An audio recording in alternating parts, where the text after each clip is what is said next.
মাদ্রাসা দিলে ভালো লাগে না? এখানে কত সুন্দর আনন্দ করে খেলাধুলা করছি, আর মাদ্রাসা গেলেই শুধু হুজুরদের ফরমানি শুনতে, যেটা আমার একটুও ভালো লাগে না। ঠিক আছে, খেলা করো তুমি, আমার মাদ্রাসায় যাওয়ার সময় হয়ে গেছে, আমি যাই। যাও যাও, পড়াশোনা করে জীবনে উদ্ধার করবো। যত সব পণ্ডিত খেলার মাঝখানে কেটে দিয়ে পরবর্তী খেলার মনটাই নষ্ট করে দিল। কি ব্যাপার জান না তুমি এখনো বসে খেলা করছো যে? বিকেলেও মাদ্রাসায় যাবে না নাকি? এই খেলার সময় কানের ধারে রাগ করিস না তো, আমি তো আগেই বলেছি পড়াশোনা করতে আমার ভালো লাগে না। তাছাড়া মাদ্রাসা গেলেই শুধু হুজুররা বলে হাতে রাখলে পালিশ করো না, রাস্তাঘাটে খালি মাথায় ঘুরবে না, আর কত কি যে বলে, তা আমার একটু সহ্য হয় না। ও আচ্ছা, কিন্তু তিনি তো সব ভালো কথাই বলে এবং আমাদের ভালোর জন্যই বলে। অত যদি ভালো কোথায় বলে তুমি জানো, আমার পিছনে শুধু শুধু পড়ে আছো। আর এত কষ্ট করে পড়াশোনা করে কি হবে? সেই তো শেষে গিয়ে রান্না করে খুঁটি নাড়তেই হবে। শুধুই কি খুঁটি নাড়ার কাজ? তাছাড়া কি আর কোনো কাজ নেই? আর আমার কি কাজ আছে শুনি? আছে, অনেক কাজ আছে। তার ভিতরে প্রধান কাজ হচ্ছে সন্তানগুলোকে সঠিকভাবে লালন পালন করা এবং সুন্দর করে গড়ে তোলা।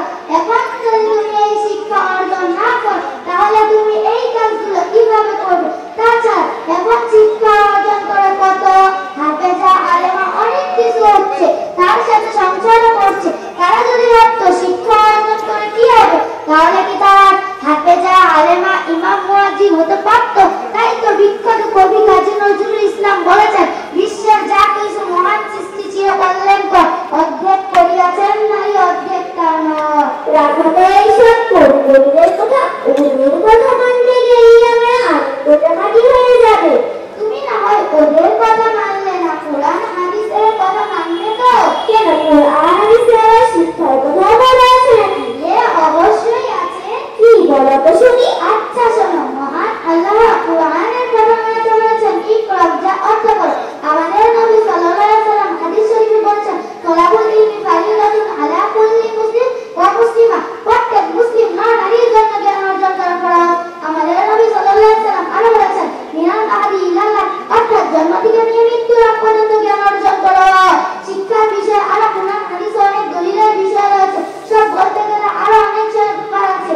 তুমি শুধু বলে যে কোরআনে নামাজের কথা বলা হয়েছে সেই তো পড়ার কথা বলেছে, তাহলে শিক্ষা অর্জন, তাহলে নামাজ না পড়লে কি পাবো? শিক্ষা অর্জন না করলে কি পাবো না? পৃথিবীর সবাই যদি শিক্ষা অর্জন না করে তাহলে কোনো অসুবিধা নেই, কিন্তু ইসলাম ধর্মের ছেলেমেয়েরা অবশ্যই শিক্ষা অর্জন করা দরকার, কারণ আমাদের ইসলাম ধর্ম ঘর থেকে তো শিক্ষা অর্জন খরচ করা হয়েছে।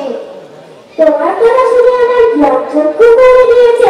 কোরআন হাদিসের ব্যাপারে সুন্দর করে বলালে সেটা আমার জানা ছিল না, আর এত সুন্দর বিষয় আমাকে কেউ বুঝিয়ে বলেনি। আজ আমি তোমাকে কথা দিচ্ছি আর কোনোদিন পড়াশোনা ফাঁকি দিব না। আলহামদুলিল্লাহ।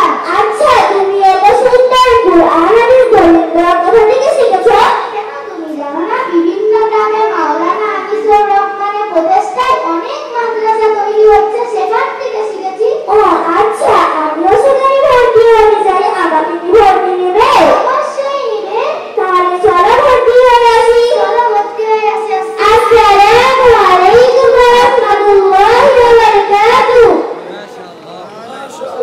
মাশাআল্লাহ, আমরা জ্ঞান সম্পর্কে, শিক্ষা সম্পর্কে, মাদ্রাসা শিক্ষার গুরুত্ব সম্পর্কে আমরা দুজনের ভাবনা শুনলাম।